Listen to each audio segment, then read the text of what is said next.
plenty of people kind of coming on here.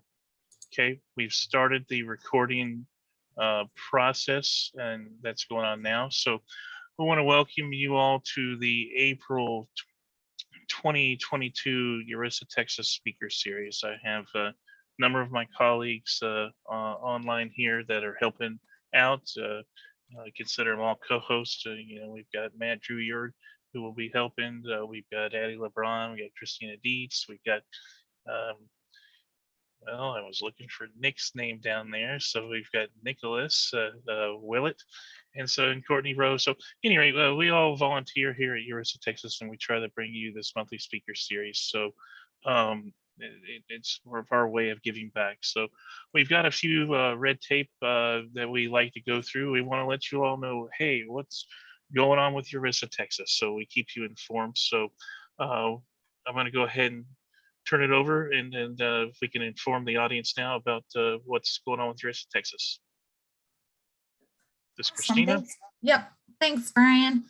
So we've got quite a bit of events coming up. We're super excited. They're not just in Dallas and Austin. We've got some Houston ones. So that's exciting. We're getting volunteers going. So this coming Saturday, which is April 30th, Altera is doing a GPS demo in Arlington and Houston. So if you're interested in signing up for that, make sure you sign up by Thursday. We are closing registrations just so we can be prepared that day, how many people are going to be attending. And there is a limited number of spots. It's really great hands-on training with the equipment, and any attendees will receive PDH credit. So check that out if you're interested. On May 4th, may the 4th be with you, URISA Texas is actually presenting to HGAC on the history of URISA Texas and our rebranding process. And they're even having a Houston Mappy Hour that evening at the Walking Stick Brewing Company there in Houston. So if you're in the area, even if you don't participate in the HGAC meeting, go ahead and sign up for that, and you'll get to network there, meet some really cool URISA Texas volunteers, and hopefully some HGAC members. And don't forget, next week, if you don't already know, SCOG is having their 32nd annual conference, and I think it's Fort Worth. So if you're interested in signing up for that, go on their website, and they have all the information there. May 11th, there will be an Austin Mappy Hour after the American Water Resources Association for the Geospatial Water Technical Conference.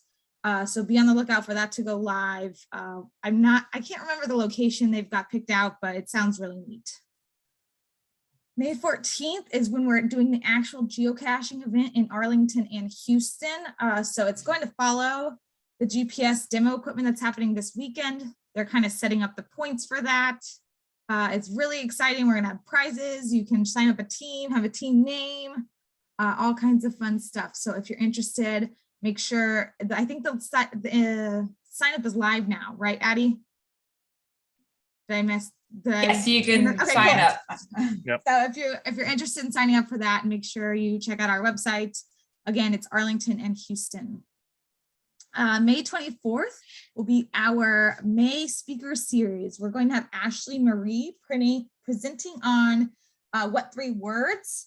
So if you haven't heard of it, it's actually a really cool concept we learned about from a recent presentation where they divided the world into 3-meter squares, and they give each square a unique combination of 3 words. So for instance, our Arlington geocaching event, our meetup site is going to be fake, obeyed, chief. So they use that in situations where addresses aren't accurate, or if you're in a hilly area that doesn't have accurate location. It's great for emergency management situations. And if you're in remote locations, or just, again, address locations aren't always accurate. And then our scholarship program is still open for applications. Our deadline is June 15th. So spread the word to any students you may know, whether they're in the certificate program, a bachelor, a master's, or even a PhD level. We accept all levels, and we're excited to get those scholarships shared out.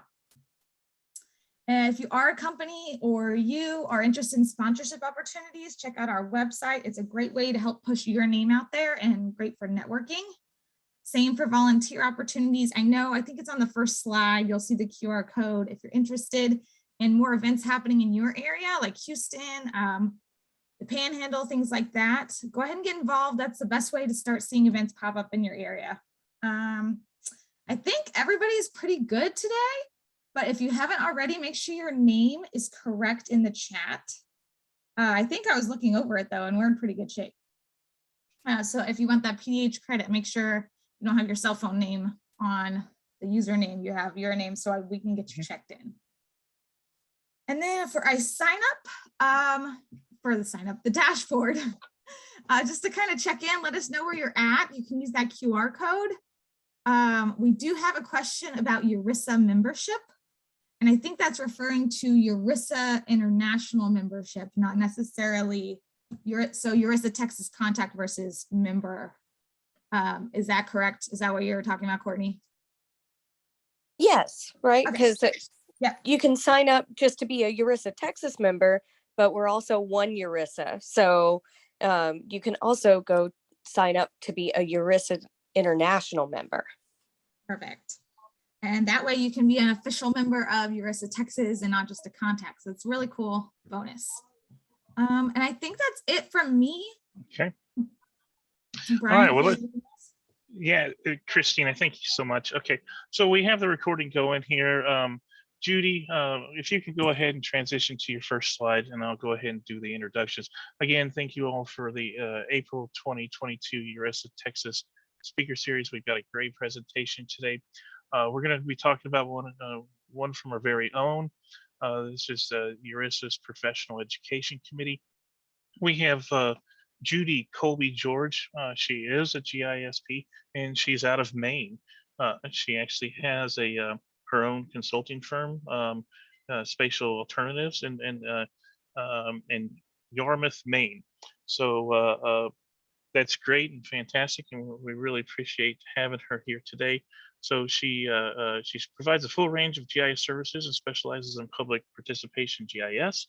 And she's also been working with URISA International since she was in grad school at Wisconsin in the early 1990s. So she brings a lot of history and a lot of knowledge to the table. So Judy, I'm going to go ahead and turn this over to you. We really appreciate having you today.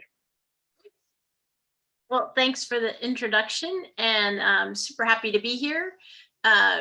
I have been part of URISA since, like I said, since grad school, which really doesn't mean I have that much experience. It just means I'm old. And I've been on the Professional Education Committee for, I'm not really sure, I didn't quite count up how many years, but I think it's like the last 7 or 8 years. Prior to that, I was on the board of New England URISA for 7 or 8 years, and I just became a board member of URISA this last year. So I've served in lots of capacities and really enjoyed really every second of it. I was the chair of the GIS Pro Conference Committee last year, so I was in charge of organizing the GIS Pro last year and in charge of the program committee the year before that. So I've done lots of different things, and I'm happy to talk about really any of them with you all. But most of my time today is going to be talking about the Professional Education Committee. And Matt Garricky, who's sorry he couldn't be here, is the chair of that committee. And I've left his email on here in case people want to contact him after we're done. I think it'll show up again towards the end. So URISA overall intends to be the premier organization connecting people and resources. You can find the mission and strategic goals on the URISA website. I'm not going to read them all. But in my experience, being part of URISA has just been an amazing opportunity to connect with lots and lots of people. I have to say I have been for many years a 1, 2, or 3 person shop in a part of the world that doesn't have lots and lots and lots of GIS people. And when I have a question, there's always somebody that I can think of in URISA that I can call and ask those questions of. And it's been super helpful throughout my whole career. And I'm always really happy when people call and ask me questions. So it's always been a wonderful experience.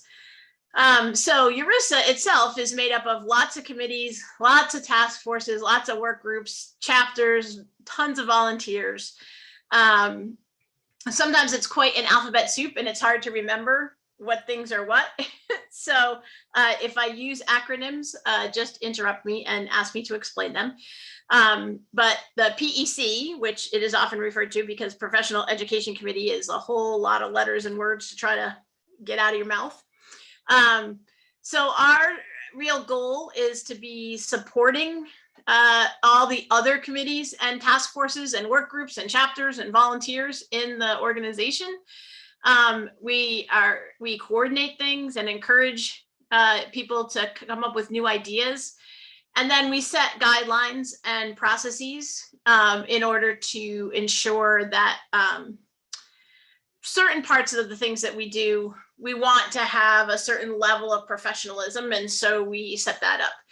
And really, in the end, it all adds up to many hands make light work. So the more people we have participating and helping out, the more stuff we can do and the more excitement there is and the greater it is to be part of the group. So these are just some of the things that we work on. We support all, this a very large array of products. So where Professional Education Committee comes in is that what we really do is help people be able to let other people know what they're doing. So that is publishing the GIS Professional, creating the FAQs on the website, all the webinars that URISA does, the GLA, the GIS Leadership Academy, setting up all the workshops and, attending to those. There's white papers, there's all kinds of different things that we work on. So these are just a few of the work that we're almost all the time putting out new things. So these are different aspects of what PEC has helped with and guided and checked over and made sure that it was things were coordinated. So this is the types of products for 2020 and 2021. We created 19 webinars, 3 workshops, 4 events, and 16 publications. So it ends up being quite a bit of work, which all that averages out to 1 new product every 5 weeks. So we really enjoy really trying to listen to what people need and then connect up people who want to do something with what people need. We have had a series of podcasts with Directions Magazine. We just added a new one on data organization and management strategies. We also want to, highlight things that chapters are doing, like your podcasts. So the more that we know about that people are doing, the more that we can make sure that others know about them. And we work hard to try to gather all that information together and make sure that it's available. So another aspect is, so we have standing committees. Those are that's like the basics of what PEC has to do. So we maintain all the workshops that URISA provides. We have procedures about, there's lots of questions that come into effect when you start thinking about creating educational materials, like who owns them, what the copyrights are, how do we get them created, how do we get people who have knowledge about that subject matter to check them and make sure that they're all at a certain standard, because URISA wants to make sure that what we put out is at a high level of professionalism. And then the GIS Professional, which comes out bi-monthly, is another standing committee. And then we create temporary committees to get things done. And when we have that lovely combination of work that needs to be done and volunteers who wish to do it, we create a committee for them to do it. And it's a great way to get involved because they're not permanent. It's not like you're going to be doing it forever. Some of these are committees that, you know, only last for a couple weeks to get a particular task done. And sometimes they last a couple of years. I'm the chair of the Equity and Social Justice Committee, and that one's been around for 3 years, and it's taking a little hiatus right now, but it'll be back, I assume, relatively quickly, and it will probably continue to do the work that it does. And then you can see that there's a whole set of retired work groups. And again, this is proof that we don't make people stay on them forever. So, you know, around census, we created a frequently asked questions, and it's just easier to create a small little work group and let them go to work on it. And then because we have our procedures outlined, we know how to work that through the whole process. Same thing with address data management. We had designing a coastal zone webinar. We created a government panel, and we had a new technology. So we had a bunch of people who were really interested in what are the technologies that URISA should be using, who went out and did research, came back and provided a report. That report is now being used by the technology committee as they go forward with how URISA is going to create the stack of technologies that they use. So anytime that something comes up in which we have a need, we really work hard to, you know, is it something that's part of one of the standing committees? Do we need to create a new little work group for it? And then those work groups report back to the overall PEC committee. And so this is the URISA certified workshops that we currently have. We've actually been doing a ton of work recently in really getting a good handle on what workshops we have, which ones we're still running, which ones needed updating, and working towards that. So every workshop goes through a process each year of being revised or, you know, at least checked over. And the slides are submitted, and then we have subject matter experts review them, and we make a few more edits, and then they're ready to go. And the PEC works with the conference committee to figure out which workshops will be presented at GIS Pro. And then we also look at the yearly schedule and try to make sure that there's a workshop offered virtually now, every month or every other month. And and we've now created a whole series of half-day workshops, which, you know, again, those work much better in the virtual environment. And then we have full-day workshops, some of which we do in the virtual environment, especially the preparing for GISP exam, which is always very popular. And so we really, so PEC spends quite a bit of time working with the workshop developers, the instructors, and the subject matter experts who review those and make sure that they are up to snuff and they are teaching the things they're supposed to teach, and that all of what's in them is information that URISA wishes to send out to the public. So this is just a little map of our products and activities for this year. So the black line is sort of where we are now. All of these dots represent the things we've already done, and all of these dots represent the things that are already scheduled and on the calendar. So you can see, like, the Excellence in GIS webinar series, we've done 2, and we have 4 more coming up. Other webinars that we have, virtual workshops that we try to do quarterly. And then the GIS professional, which goes out every other month. And then these are our regular meetings and other URISA meetings that we attend. So So that's how we organize all of our work, and we review that each month when we have our SOT meetings. These ideas that people have had about things they're interested in, which we keep a list of.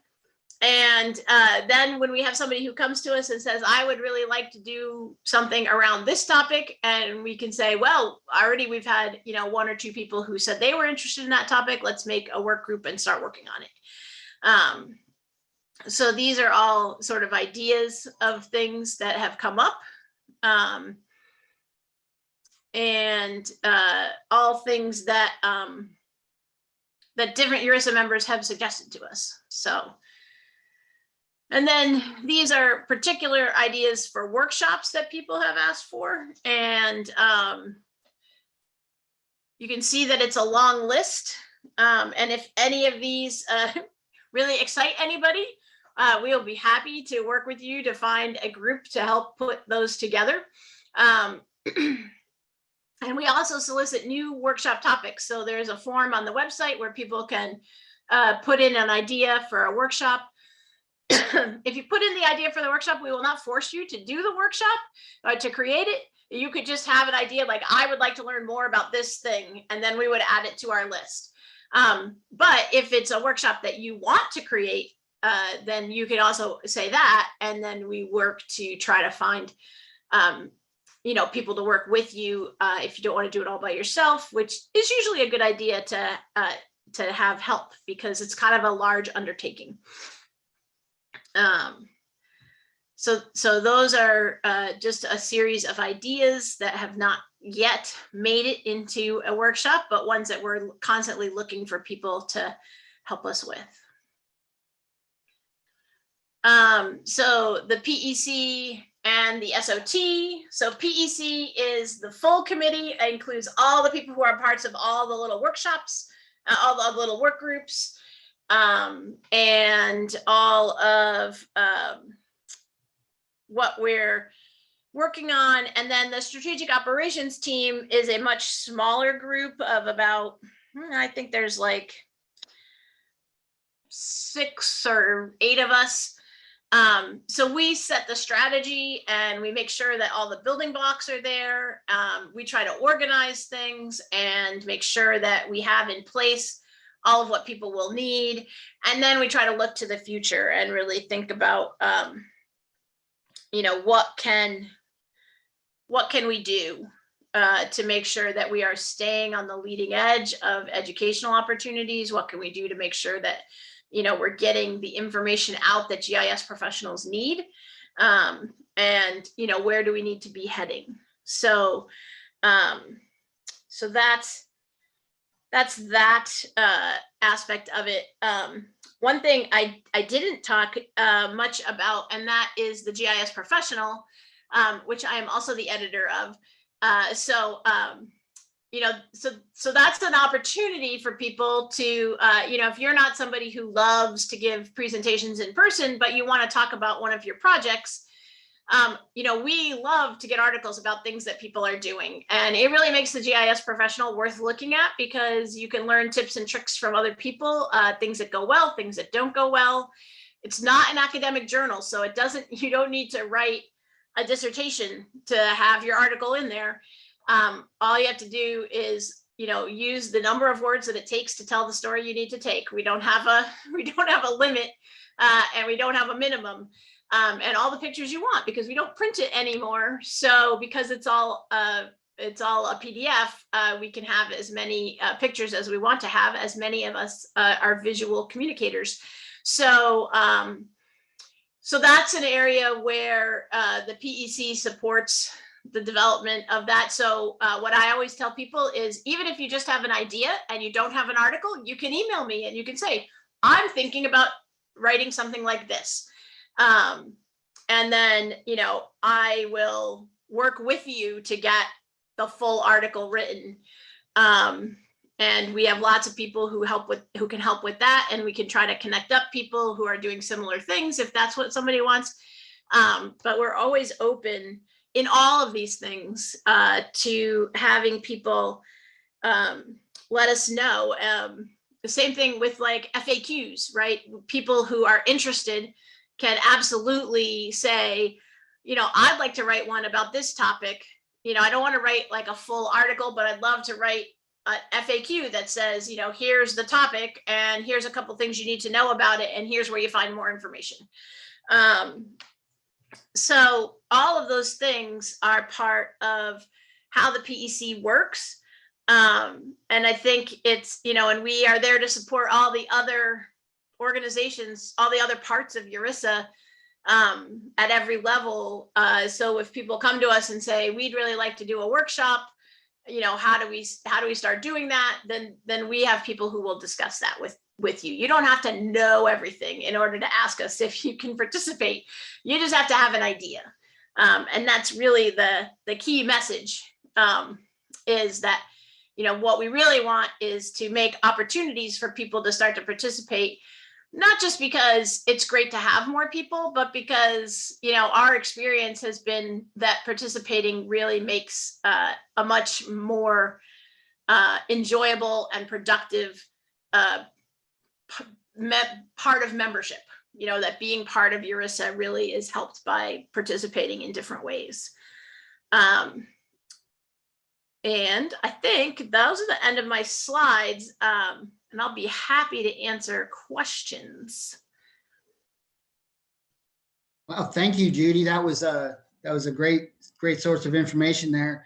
At this time, we'll open up the floor for questions and answers. If you would like to unmute yourself and ask your question verbally, please feel free to.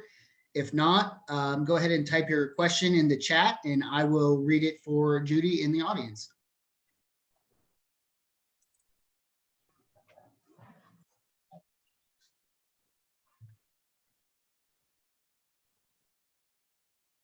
So Amy, go ahead. Amy actually has a comment. She says, no questions, just blown away by the level of volunteer work that you are doing for URISA. Thank you.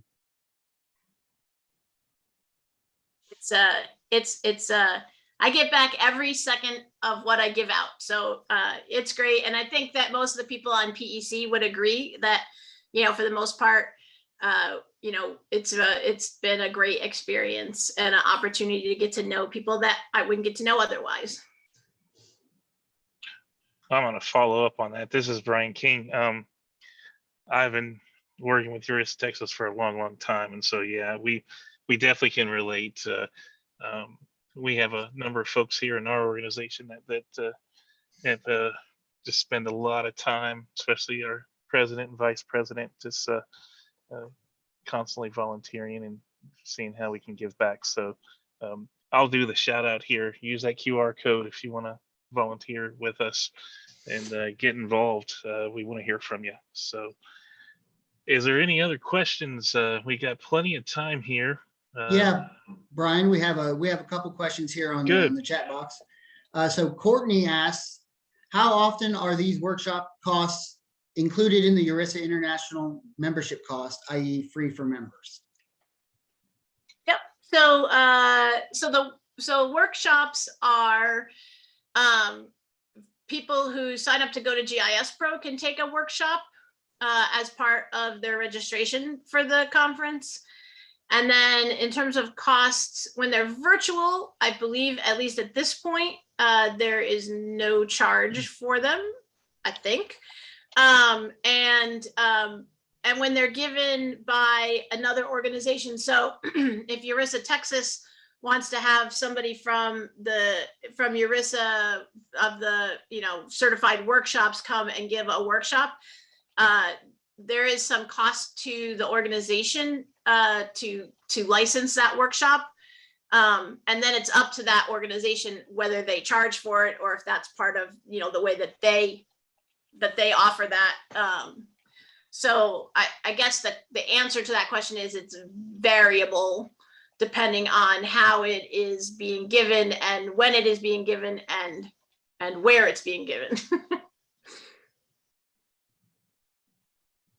Thank you. Tim, do you have your hand up there? Sure do. Can you hear me okay? Yes, sir. Hey, I got a quick question. Judy, hello. How are you doing? Good. How are you? I'm fine. So I got a question about just webinars or workshops in general. You went through, you mentioned just a second ago about licensing, and you mentioned about, kind of vetting through the PEC. Do y'all accept just workshops of just activity that's going on, like a presentation like would show up on a webinar like this, or does it still have to be vetted through the PEC before it's made available to anyone else who wants to see it? I guess what I'm saying is if somebody has something cool they want to reveal or share, do they have to like wait through, let it go through the PEC process before it becomes available for other people to see it? Yeah, so it depends on what it is. To be a certified URISA workshop, then yes, it has to go through the process of becoming a certified workshop. We sometimes offer workshops from, that are, if we go to, when we do the conference in a particular place and say there's a professor there or, somebody there who's done a workshop before, then we sometimes include that workshop, and it's just not called a URISA certified workshop. When we do other things, the process is not, it's not quite as long as the certified workshop process. So like if someone wants to write an article or they want to do a FAQ or they want to, and even some of the like podcasts or webinars that we do, those don't always go through the same process. There's always some process that they go through, but it's not generally very onerous. The workshop process is not particularly onerous. It's just that we have people review them and get back to you with changes and suggestions. And that's most of what it is. But there's definitely different levels of that level of review. Does that answer your question, Tim? Yeah, it sure does. Thank you. Thanks for the question, Tim. So Judy, there's just a couple more bits of praise for you here in the chat box. So Marika says, thanks for sharing your experience. Great to hear about what is happening on the different tiers of URISA. And then Scott says, great overview of URISA Texas. It's encouraging me to look into URISA organizational membership for our agency and potentially volunteer down the line for a work group. Thanks for the great info. Great. I'm hoping that some of you I'll hear from with ideas of things you'd like to write up for the GIS professional. It's super easy and really fun, and it gets your stuff out there to everybody. And, really, we're all just people trying to do our jobs the best we can. And so you don't have to believe that what you've done is, rocket science or something so new that nobody else has ever thought of it. You can just talk about the way you did a project, and it will probably help somebody else. That's the goal, right? We want to be able to help each other to all do our work, to do our work better, to do our work more equitably, to do our work, in ways where we're able to reach out in new ways and learn, some new little tidbit. So that's why we share stuff with each other. And, there's nothing that people when I talk to people about writing for the GIS professional, they're like, oh, I don't do anything that's that interesting. Well, everybody does something that's that interesting, trust me. And you can all participate in some way, and I bet you that you'll find that it was really fun and that you enjoyed it.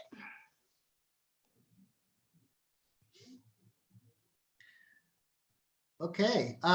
Again, once more, please feel free to unmute yourself or type a question into the chat box. We still have plenty of time, so I'm sure Judy would be happy to answer any of your questions, large or small. Hey, I got another one, if y'all don't mind. So Judy, you said you've been in URISA for a long time. I mean, what made you so excited about this organization, and why are you volunteering? Why are you giving this presentation? Like, what excites you about this group? So when I first started with URISA, it was because my advisor, when I was in grad school, said, you have to go to this conference. And so I did, because my advisors were professors at University of Wisconsin were very involved in URISA at that time. And so we all went down. I think GIS Pro was in Chicago sometime when I was in grad school. And we all went down to the conference. So that was my first time going. But I will definitely say that of all the GIS conferences that I go to or have participated in, GIS Pro has always been the one where I feel like I learn the most. And I work with a lot of, so I work in Maine. We have lots of little tiny towns and we don't believe in counties. So we have them on paper. We don't really want to pay any attention to them. So every little town has to create their own GIS. And most of them can't afford to have their own GIS staff. So basically what I have done most of my career is be the GIS staff for lots of little tiny towns. You know, so going to GIS Pro has always been super helpful to me, not always because I saw tons of things that were about what I was doing right now, but I saw what communities a little bit bigger were doing. And I was able to use that to come back to my little tiny towns and say, hey, here's an idea of something that we, you know, that we could try and see if this is useful to you. And so it's always been the conference where I feel like I've learned the most, and then the people at the conference have always been so much fun and really like just very down to earth. I mean, you guys all know this, right? You're part of URISA Texas. I'm sure that's part of the reason that you're there, is that the GIS people in general are just very, very nice and very fun to be around. And so that made me want to start to become more involved in all of what URISA does. And then someone asked me to be on the board of New England URISA years and years ago, and I started out there and really enjoyed it. And all through my working career, I've really found it to be very useful, very, it's given me a lot. And so I'm happy to give back. I'm also really terrible at the word no.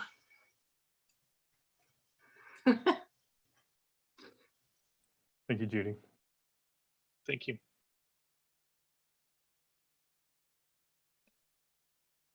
All right, any further questions? Anybody, feel free to chime in.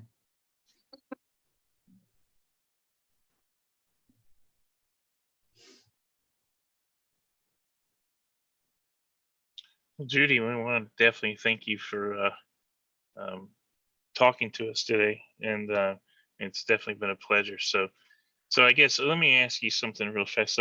So volunteering all these years, like, what's the highlight? I mean, what is there a moment that means something special to you? I mean, I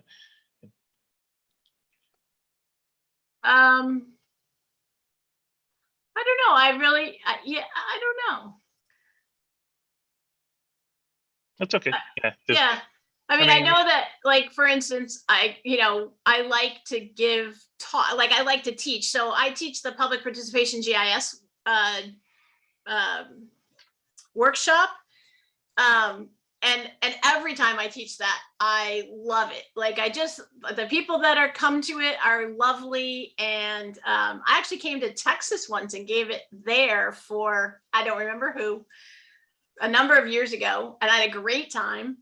And I've given it all around the country and at GIS Pro. And it's just great because that particular workshop is really talking more about how you use GIS to engage people and not so much about which buttons you push in the software. And so lots of people, come up to me afterwards and they're like, wow, I never thought about it in that way. And, that I really love that part of it. And so really every time I give the workshop, and it's different every time, it's a different group of people. Sometimes I have to work harder to get them to participate with each other. Sometimes they go rogue and they participate in a way that I wasn't expecting. And so I think giving the workshop is my favorite part. Definitely. Yeah. The networking sounds to be just so beneficial. So thank you. Judy, for those of those that are on the fence about going to GIS Pro because they might be going to the Ezra UC or something like that, how do you differentiate the two? Like, what makes Pro desirable? When you maybe if you have to only choose one conference, how do you convince folks that Pro is a good one? Well, I would say, to me, the biggest difference is, Pro is going to have way more discussions about how and why you would want to use GIS in particular instances. And the user conference is going to tell you much more about how you use the software, right? Like, what are the cool, new, and interesting ways that you can use the software? I mean, not that they both are going to have overlap, right? But GIS Pro is going to have way more information about management, information about, why you would use it in these particular instances, and how you can, how you might think about it differently. And so I would say, if you're interested in the totality of how GIS interacts with government, with your industry, with whatever, in terms of management, in terms of thinking through, the whole gambit of GIS, then I would go to GIS Pro. If you really want to get your skill level ratcheted up in Esri software, then I go to the user conference. But I definitely think that the Boise conference is going to be great. We've been working on the workshops for a while. And I've seen, the talks that are there, and it's going to be a great conference. It's going to be in a lovely location. I think it's going to be wonderful, and a nice return to in person.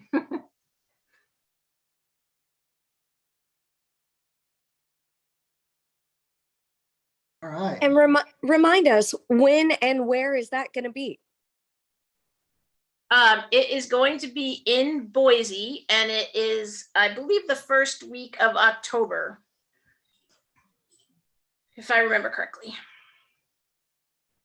And you can go on the website and just Google URISA GIS Pro, and they'll have all the information about it. And I think registration will be open in a little while if it's not open yet.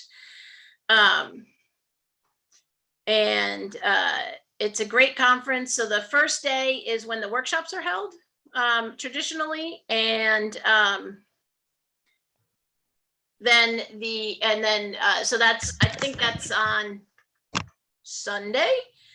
And then Monday, Tuesday, Wednesday is the conference. Hi, Judy. This is Pat. How are you? Pat, good. I'm glad somebody's there with real information. I'm Yes. just making it up. So the workshop is Sunday, Monday, and then the conference kicks off on Tuesday, and it's October 3rd through 6th. Sunday is actually October 2nd. Right. The workshops are Sunday, Monday, and then the conference actually kicks off the Tuesday. So Sunday, Monday's pre-conference workshop. So there's the Northwest GIS workshop on Sunday, and then there's a combination of Northwest GIS workshop on Monday, along with URISA'S certified workshops. Thank Hi, you. everyone. You always save me. I'm co-chair for this year's conference at GIS Pro. I am a treasurer for Northern Rockies URISA. So hello, fellow chapter people. And I just wanted to make a plug that we're celebrating URISA's 60th anniversary at GIS Pro 2022 in Boise this year. And we have a committee that's putting together different initiatives to help celebrate that, not only in person, but leading up to. And I've just posted that link in the chat. If you want to go to that hub site, you'll see that our initiatives are, one, to get involved, come and network. I feel like you can really network with a lot of like-minded people at the smaller conferences like GIS Pro when compared to the UC. So that's one of the things I see as a benefit too. But the things that we are hoping for people to do, such as yourselves, is to submit memories of, different experiences you've had working with URISA or attending URISA workshops or webinars or conferences, and submit a fun memory with some maybe paraphernalia that are historic photos or images or flyers. And also we're trying to get people to plant trees leading up to the conference. And our initial goal was 60 trees planted, and we've already surpassed that. So now we want to reach 600 trees planted by conference time in October. All of the information can be found at that hub site that I just put down there in the chat. But I loved this talk, and Judy, I kind of want to get with you and have you come do this for Northern Rockies, URISA now. And everyone else who's been talking about potentially getting involved, I'm with Judy. What you get back from getting involved URISA is, tenfold what you put in. Thank you, Kara. This is Brian King. I just wanted to give a recognition to, kind of what you put into it and what you get out, especially for younger professionals, is our past president, Robert Wood, was just recognized with a prestigious professional services award through our company. Yeah, it was kind of a big deal. So he was the news just released. So all the work that he did with URISA was able to help him win this great award. So it definitely helps further your career. Plus, And Boise's URISA, URISA is celebrating 60 and URISA Texas is celebrating 10. So it's a big year for everyone. fantastic. Boise's fantastic. I was just there a couple of weeks ago, and you got to try the fry sauce. They have that for all of their French fries and things like that. It's wonderful.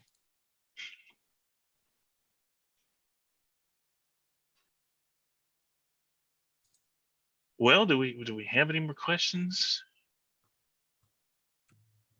No, I'd just like to say thank you, Judy. We did receive a couple of new volunteer, people interested in volunteering with URISA Texas. Just so everyone knows, this down at the bottom is for URISA Texas. So if you are interested in volunteering for URISA International, you can find out more at the urisa.com website. Just in case, I hope you do want to be volunteers of URISA Texas, but I did want to specify that link is for URISA Texas, not URISA International. Yep, and we welcome everybody. You don't have to live in Texas. We do. We'll take you all. So, yeah, thank you to everybody, and Judy, thanks for taking the time. This one has been a great presentation and interactive. I love it, and we got people from all over the U.S. By all means, Idaho, I'm going to try to make it out there to that one as well. I think I saw we had 45, 46 people on today, which is fantastic. But we have go to our website, volunteer. Unless we have any more questions, I think we can give we can give you back a few minutes of your day. I do want to put one statement to Judy. Just keep that in the back of your head. You only had one conference in Texas. That needs to change. We're a big state. Make it happen. Yes, I had a great time when I came down and did the workshop there. Yeah, I think it was the ULA, and that was a long time ago. It's like it was somewhere. They had one down here in San Antonio. Okay, well, everybody, I appreciate everybody's input and everybody's time. Thank you. We'll be back here for May. And do we have that set in stone, Christina? Is that on let's see here. May 24th, yes, set in stone. May 24th on a Tuesday as usual. Go ahead and put that on the calendar. We'll send out the invites and the calendar invitations so it can be reserved. But again, we'll hand you back 10 minutes of your day. And to all my colleagues and co-hosts here, thank you so much. This one was fun. We will see you all next month. Yep, thank you all for having me.